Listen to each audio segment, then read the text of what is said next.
नमस्कार, मी स्नेहा परब। आज तुम्हाला ड्राय चिकन कसं बनवायचं ते मी दाखवणार आहे।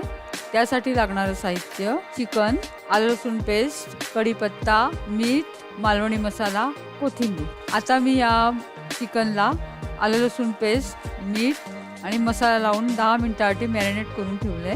आता आपण या कृतीकडे वळूया। या ड्राय चिकनसाठी तेल जरा जास्तच लागतं, त्यासाठी मी इथे 5-6 चमचे तेल घेणार आहे।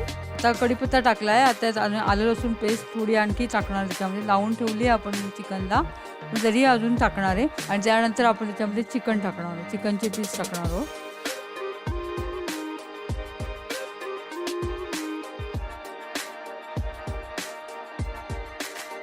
चिकन चांगलं तेलात चांगलं चिकन ढवळून झाल्यानंतर आपण ताट ठेवूया। ताटावर पाणी ठेवायचं आहे, त्या उभेवरच आपल्याला हे चिकन शिजवायचं आहे। आतमध्ये पाणी जरासुद्धा टाकायचं नाही आहे, तेलामध्येच हे चिकन शिजवायचं आहे आपल्याला।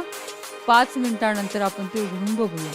आता 5 मिनिटं झालीच, आपण आता हे उघडून बघूया। आता या चिकनला छान पाणी सुटलं आहे आता, आणि त्याच्यामध्ये आता मी गरम मसाला घालते 1 चमचा। याला आता पाणी सुटले, आता याला न झाकण ठेवता मीडियम आचवर थोडा वेळ ठेवूया, आणि पूर्ण पाणी आटल्यानंतर हे आपलं ड्राय चिकन तयार होईल। अजून 5 मिनिटं आपण हे असंच ठेवूया गॅसवर, झाकण न ठेवता।